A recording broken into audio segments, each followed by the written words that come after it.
होलाष्टक के दौरान ये 5 काम करने से बचना चाहिए। होलाष्टक होली से 8 दिन पहले शुरू हो जाते हैं। होलाष्टक के ये 8 दिन अशुभ माने जाते हैं और इस दौरान कोई भी शुभ कार्य करने की मनाही होती है। ऐसे में आइए जानते हैं कि मार्च में किस दिन से शुरू हो रहे हैं होलाष्टक और इस दौरान कौन से काम नहीं करना चाहिए। हिंदू कैलेंडर के अनुसार होलाष्टक फागुन माह की शुक्ल पक्ष की अष्टमी तिथि से शुरू होता है।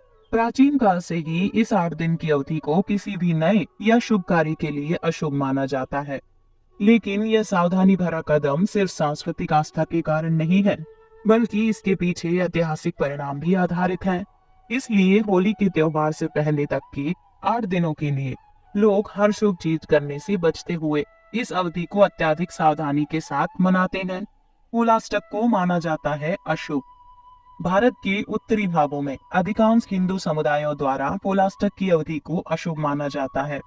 होलाष्टक का आखिरी दिन यानी फागुन माह की पूर्णिमा पर अधिकांश क्षेत्रों में होलिका दहन का दिन होता है। होलाष्टक हरियाणा, पंजाब, मध्य प्रदेश, बिहार, हिमाचल प्रदेश और उत्तर भारत के कुछ क्षेत्रों में पूरे उत्साह के साथ मनाया जाता है। मान्यता के अनुसार इन 8 दिनों के दौरान ऊर्जा के स्तर पर ब्रह्मांडीय स्थिति ऐसी होती है कि पहले जिन लोगों ने इस दौरान कोई भी महत्वपूर्ण कार्य किए थे, उन्हें बाद में समस्याओं का सामना करना पड़ा था। यही कारण है कि हजारों वर्षों से होलाष्टक के कारण लोग इस दौरान नए और महत्वपूर्ण काम शुरू करने से दूरी बनाए रखते हैं। आइए इस साल मार्च में शुरू होने वाले होलाष्टक के बारे में बात करते हैं। कब से शुरू हो रहे हैं होलाष्टक?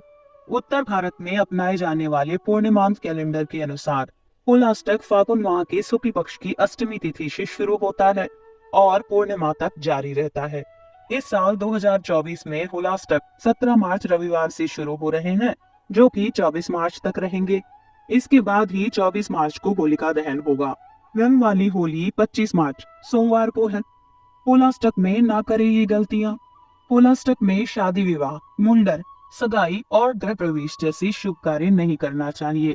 ऐसा करने से अशुभ फलों की प्राप्ति होती है। नंबर 2, होलाष्टक में मकान या फिर जमीन खरीदने या वाहन खरीदने जैसे महत्वपूर्ण काम नहीं करने चाहिए। यहाँ तक कि इस समय एडवांस पेमेंट करने से भी बचना चाहिए। नंबर 3, होलाष्टक में यज्ञ और हवन जैसा धार्मिक अनुष्ठान ना करें, क्योंकि इस समय अनुष्ठान का पूर्ण फल नहीं मिल पाता है और समस्या आने लगती है। नंबर 4, होलाष्टक में नए काम की शुरुआत से बचें। व्यापार या फिर नया काम ना करें, क्योंकि ऐसा करने से उस काम की सफलता की संभावना कम होती है। नंबर 5, होलाष्टक में किसी भी नए सामान, सोने चांदी के गहने और घरेलू सामान की खरीद करना भी अशुभ माना जाता है।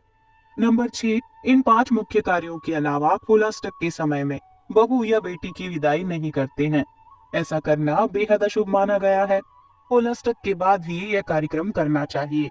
होली से पूर्व के 8 दिन यानी होलाष्टक में शादी का रिश्ता पक्का नहीं करते। साथ ही सगाई जैसे कार्यक्रम भी करने की मनाही होती है। होलाष्टक के दौरान क्या करना चाहिए? होलाष्टक में पूजा पाठ और जप तप का अधिक महत्व होता है। इसलिए इन 8 दिनों में भगवान विष्णु और कुल के देवी देवताओं की पूजा करनी चाहिए। मान्यता है कि ऐसा करने से घर में सुख शांति बनी रहती है। नंबर 2, होलाष्टक में गरीब और जरूरतमंद लोगों की धन या अन्न से मदद करनी चाहिए। इस समय बच्चों से अच्छा बर्ताव करें, उनसे प्रेम पूर्वक व्यवहार रखें। मान्यता है कि होलाष्टक के इसी 8 दिन की अवधि में हिरण्यकश्यप ने भक्त प्रहलाद को यातनाएं दी थी और भगवान नाराज हुए थे।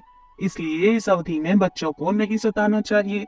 नंबर 3, होलाष्टक में रोजाना पूजा पाठ के वक्त भगवान राम और कृष्ण को अबीर और गुलाल चढ़ाना चाहिए और श्री सूक्त का पाठ करना चाहिए।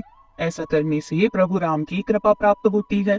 नंबर 4, होलाष्टक में रोजाना भगवान शिव की पूजा अर्चना करनी चाहिए और महामृत्युंजय मंत्र का जप करना चाहिए। मान्यता है कि ऐसा करने से हर तरह की परेशानी टल जाती है।